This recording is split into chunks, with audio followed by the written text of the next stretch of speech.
May mga kwento na kapag narinig mo ito minsan lang hindi mo malilimutan. Noong 1962, sa isang liblib na bahagi ng Iloilo, ang mga tao ay naniniwala na mayroong isang banal na nilalang, isang puting usa na may gintong sungay na lumitaw lamang sa mga dalisay na kaluluwa. Ngunit noong gabing iyon, ibinigay nito ang kapangyarihan nito sa isang 0 taong gulang na batang lalaki. At mula sa gabing iyon ang dugo ay dumanak, at ang kadiliman ay nagsimulang sumikat. Setting 0:31, 3 oras.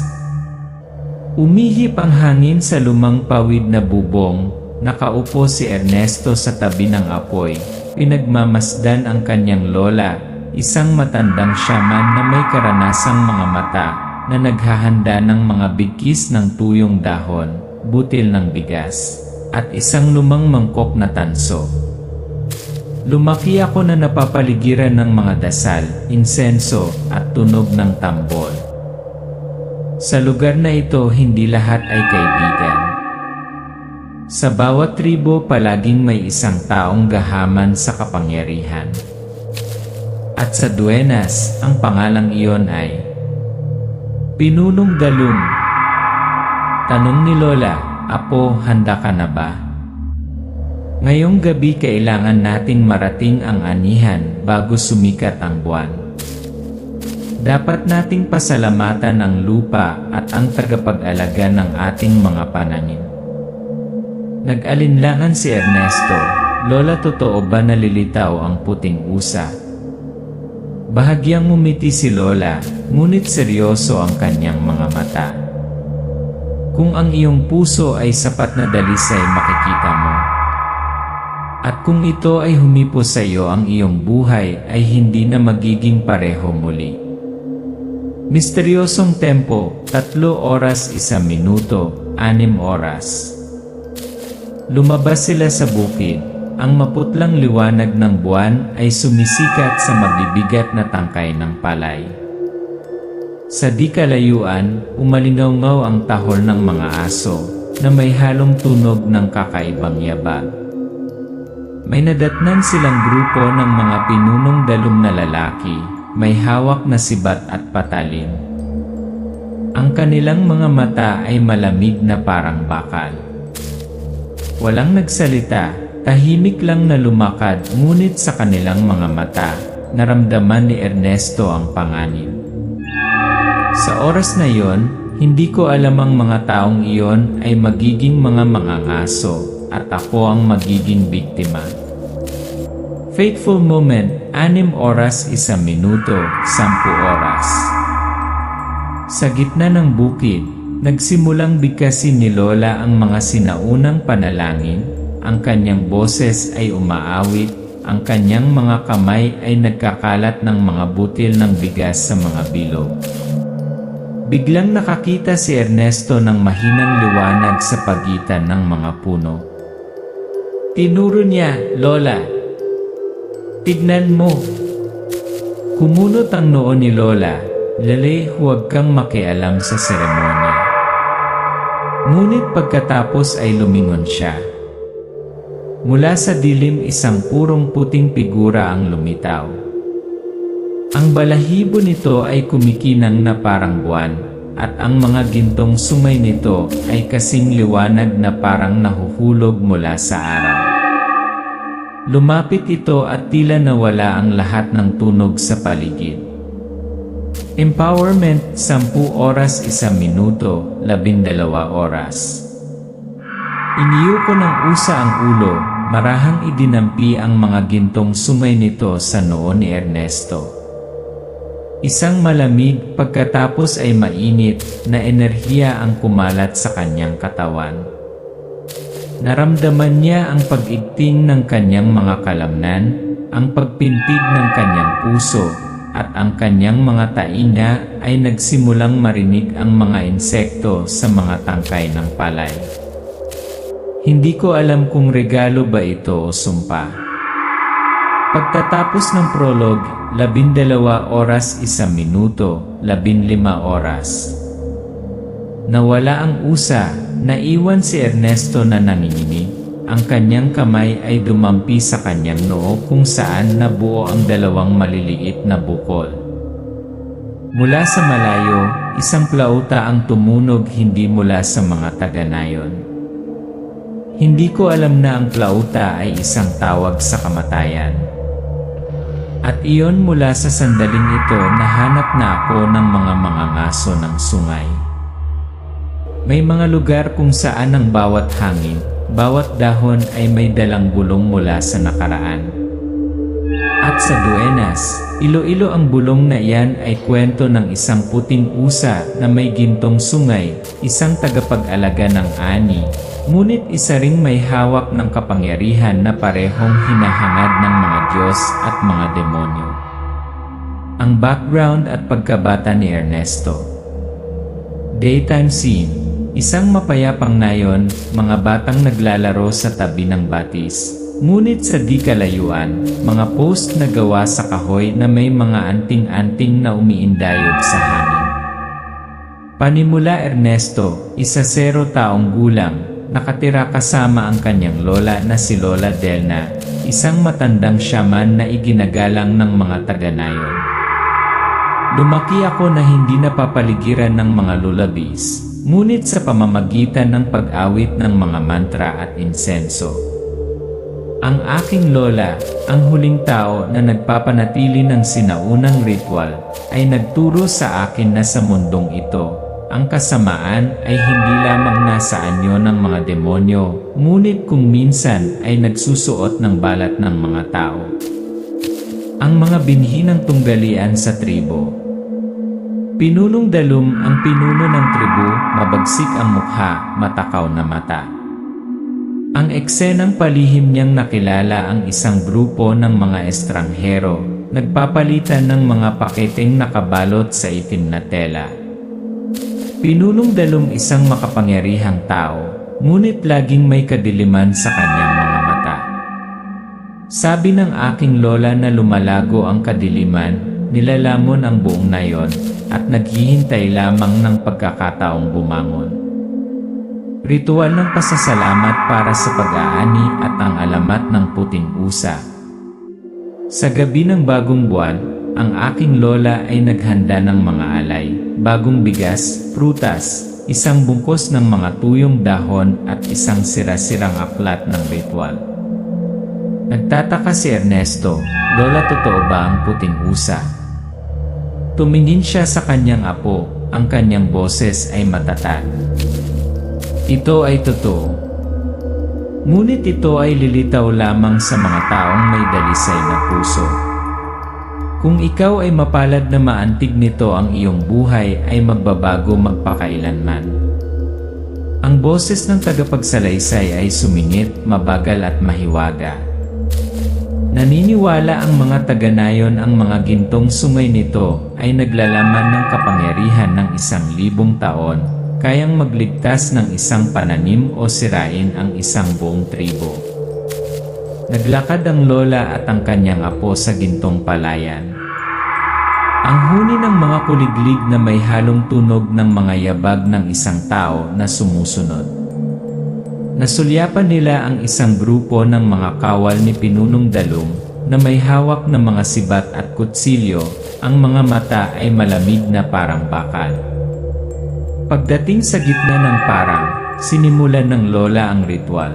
Binibigkas ng kanyang boses ang spell sa mahina, pantay na tono, nakakalat ang bigas sa paligid ng estatwa ni Anito na inukit sa hugis ng isang usa.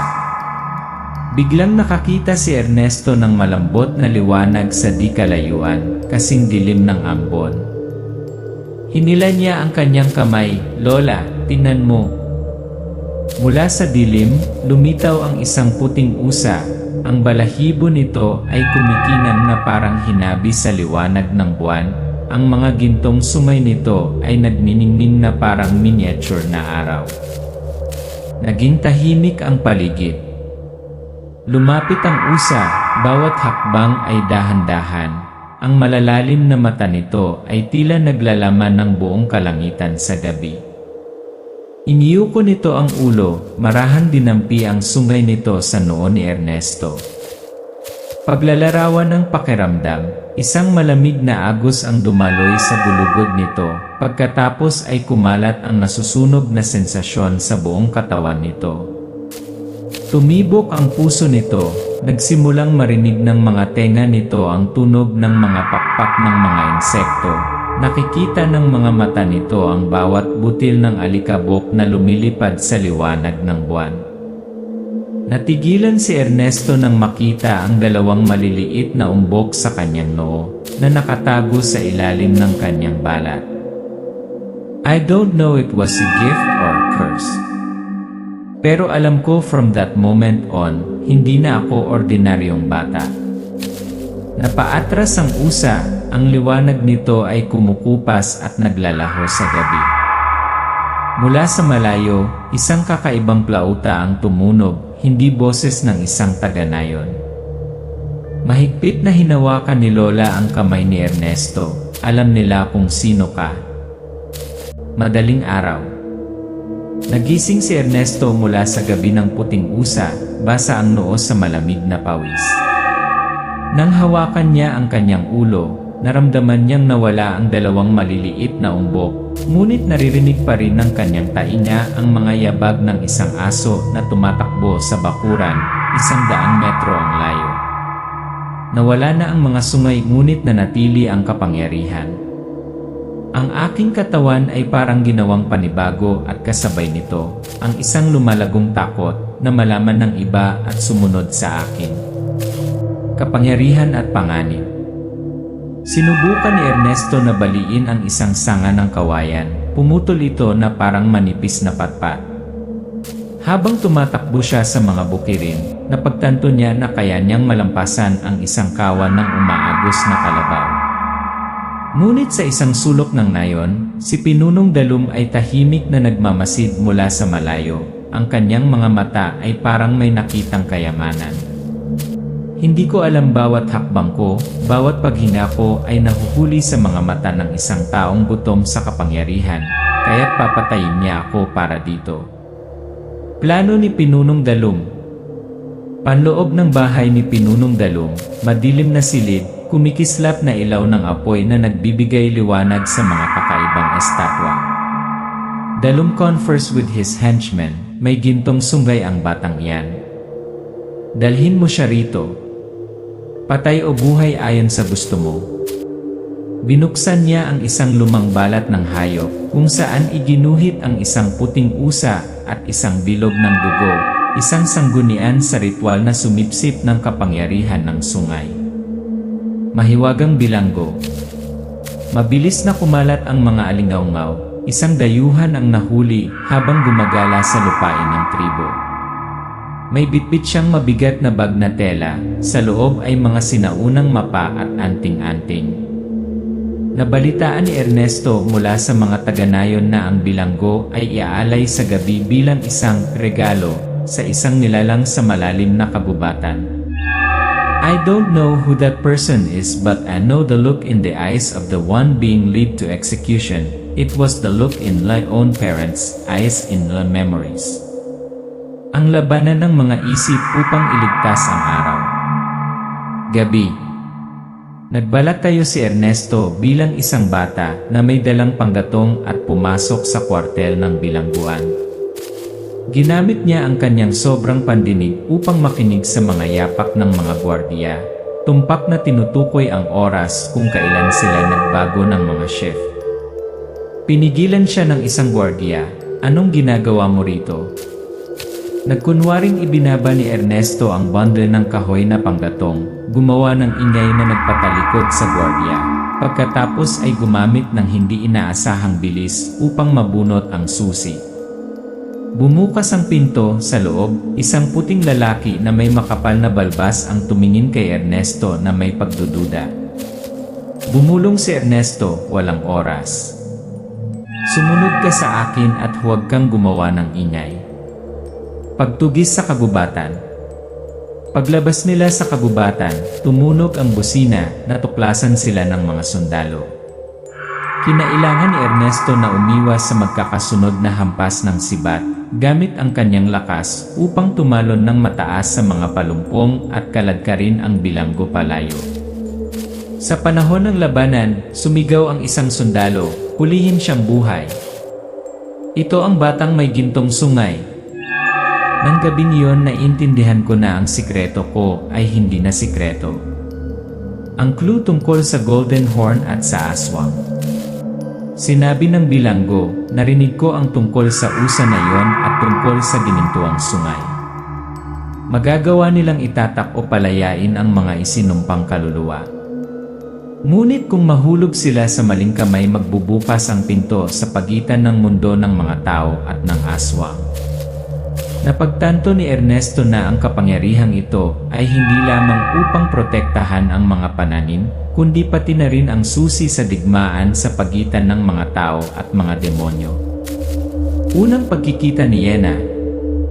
Sa pagbabalik, nakasalubong nila ang isang batang babae na nakatayong mag-isa sa tabi ng batis, si Yena.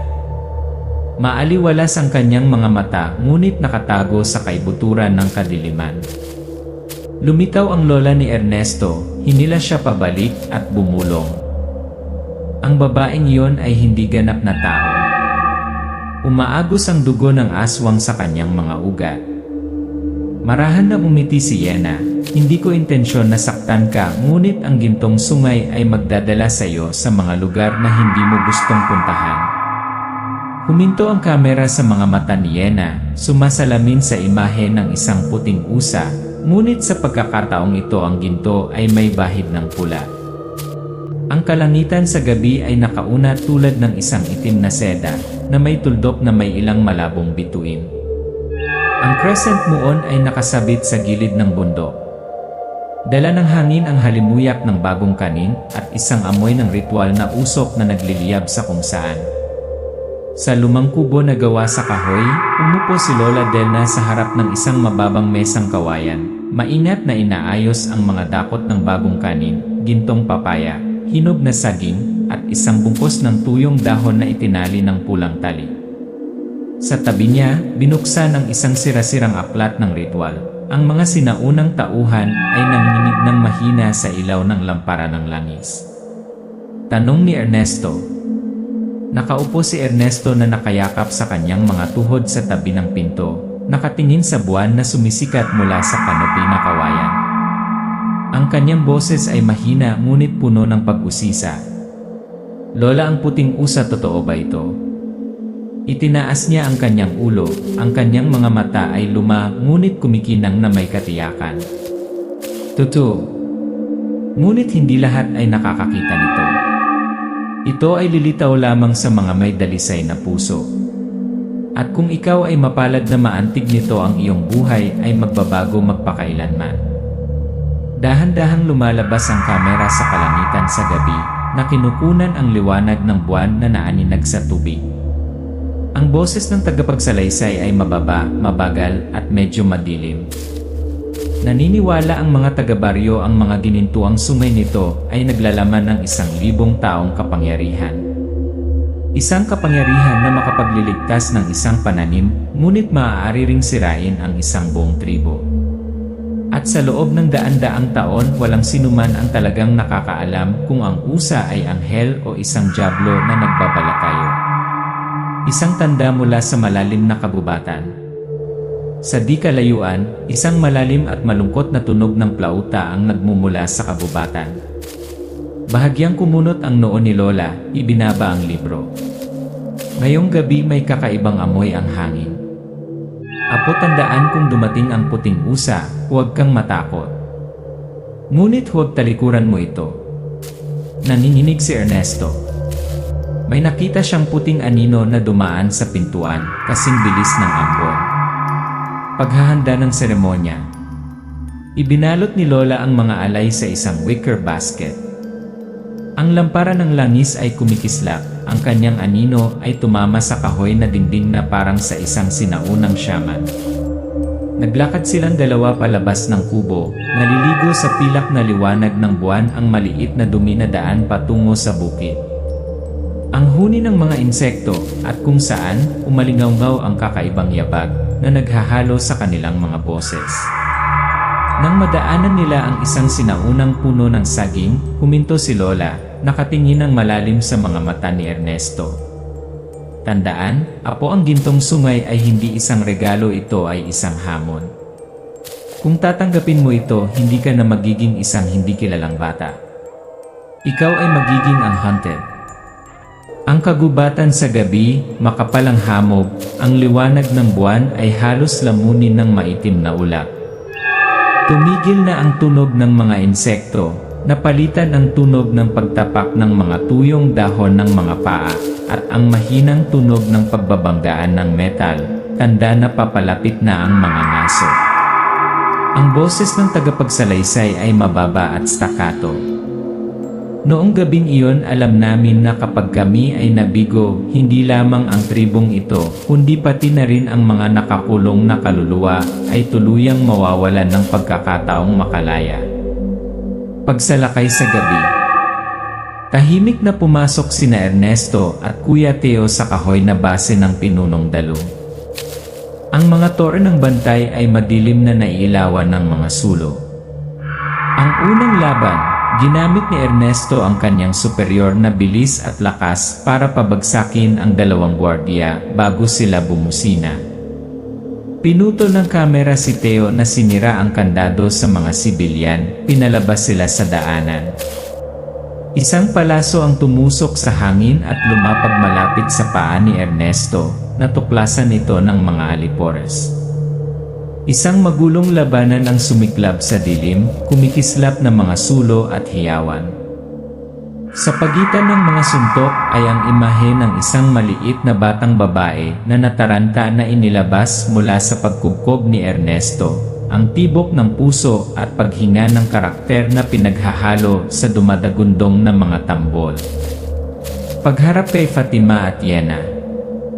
Habang nililimas niya ang daan patungo sa pag-atras, nakasalubong ni Ernesto si Fatima, ang kinakapatid na magulang ni Yena, at si Yena mismo ay nakatayo sa tabi niya.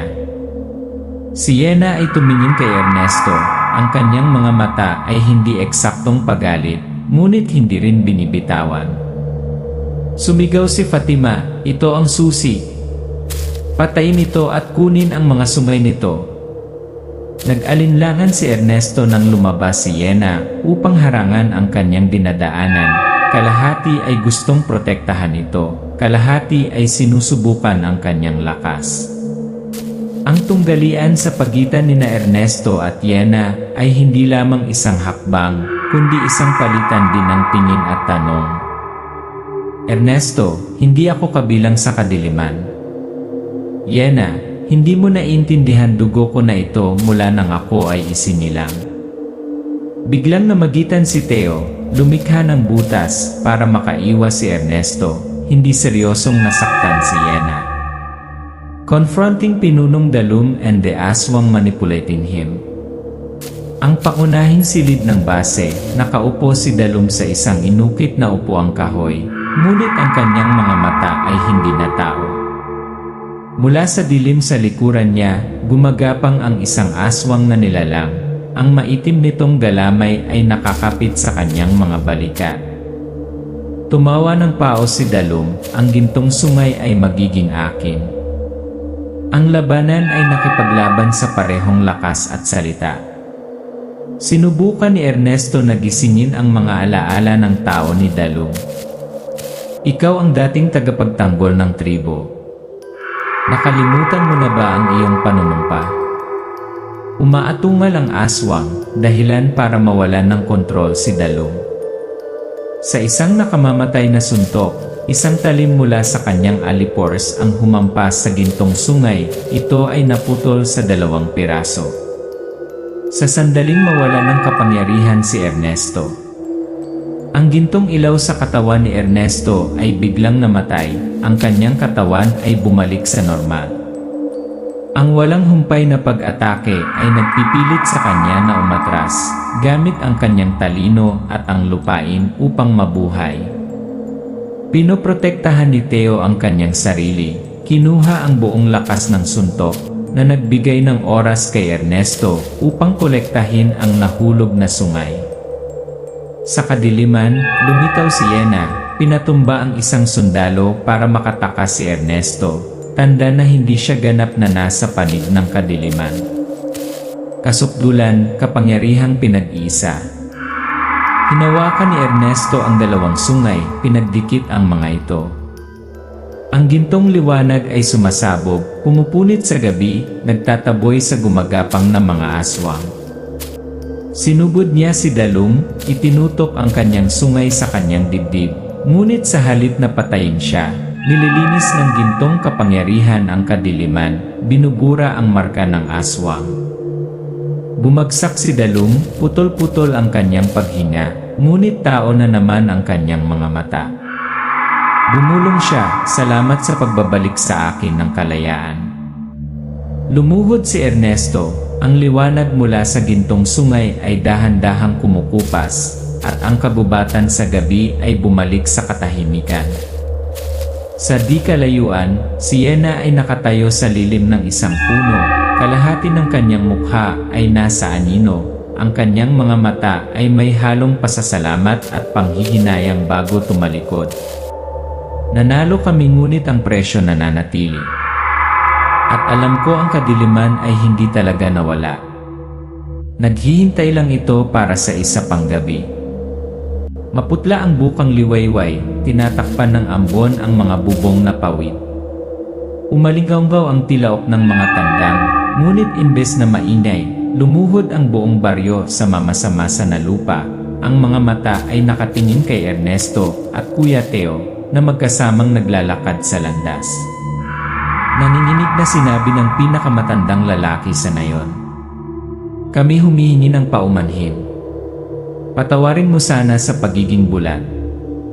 Ang kamera ay nakapan sa ibabaw ng mga nagsisisi na mukha, ang ilan na minsan ay nagtaas ng kanilang mga sibat upang habulin si Ernesto. Ngayon ay nakayuko ang kanilang mga ulo sa lupa. Ang kapalaran ni Yena. Lumabas si Yena mula sa karamihan, nakatali ang mga kamay sa bewang, bumaba ang mga mata. Ang liwanag ng umaga ay sumikat, na nagpapakita ng kalahati ng kanyang magandang mukha, ngunit may bakas ng demonyong dugo. Lumapit si Ernesto, kinalagan ang mga lubig, mahina ngunit hindi malamig ang boses. Hindi ka na isang kaaway ngunit hindi ka handang manatili dito. Tumingala si Yena, puno ng pasasalamat ang kanyang mga mata na may bahid ng panghihinayang. Nagpatuloy si Ernesto. Umalis ka sa lugar na ito. Humanap ng sarili mong landas at pagbalik mo dapat ikaw na ang sarili mo. Napangiti siya ng bahagya, saka tumalikod, unti-unting nawawala ang figura niya sa ambon. Kasal o paalam. Maaari kang pumili ng isa sa dalawang direksyon kapag nag-edit ng video. Banayad na bersyon. Ang nayon ay nagdaos ng isang maliit na pagdiriwang. Sina Theo at Yena, pagkatapos ng maraming kaganapan, ay nagpalitan ng simpleng seremonya ng kasal sa tabi ng batis. Tumabi sa kanya si Ernesto, nakangiti, ang kanyang mga mata ay bihirang mapayapa. Ang mababang tunog ng plauta at ang mabagal na kumpas ng tambol ay naghalo sa tunog ng umaagos na batis. Kalunos-lunos na bersyon. Nakita ni Theo si Yena mula sa nayon. Nakatayo ang dalawa sa ilalim ng lilim ng isang sinaunang puno, hindi nagsasalita, magkahawak lamang ng mahigpit na kamay. Nang makalayo si Yena, nanatiling nakatayo si Theo, sinusundan siya ng mga mata hanggang sa mawala siya sa abot tanaw. Ernesto, ang bagong pinuno. Sa bulwagan ng nayon, ibinigay ng mga matatanda kay Ernesto ang kwintas ng pinuno. Inilagay ni Lola ang kanyang kamay sa kanyang balikat. Ang kanyang mga mata ay mapagmataas ngunit mahigpit. Ang ginintuang sungay ay hindi para magpakitang gilas ngunit para sa proteksyon. Gamitin lamang ito kapag talagang kailangan. Tumango si Ernesto, saka binuksan ang kahon na gawa sa kahoy, inilagay ang gintong sungay sa loob. Ang liwanag mula dito ay kumikislap pa rin na parang isang maliit na apoy, handang sumiklab anumang oras. Gabi. Si Ernesto ay nakatayong mag-isa sa mataas na bunton, nakatingin sa malayong kabubatan. Sinalubong ng liwanag ng buwan ang kanyang mukha. Sa gitna ng ambon lumitaw ang puting usa. Hindi ito lumapit, nakatayo lang sa gilid ng gubat, ang malalalim nitong mga mata ay nakatitig ng diretsyo kay Ernesto. Umihip ang hangin sa gabi na may dalang hindi malinaw na bulong. Isa pang kadiliman ang darating. Bahagyang kinuyom ni Ernesto ang kanyang kamay, ngunit bahagyang pumulupot ang gilid ng kanyang mga labi, na para bang handa na sa kung anumang nasa unahan. Ang screen ay unti-unting nagdilim, na naiwan lamang ang tunog ng hangin at ang malayong silhouette ng puting usa. Sa isang itim na background, lumitaw ang isang linya ng teksto. Ito hindi pa tapos.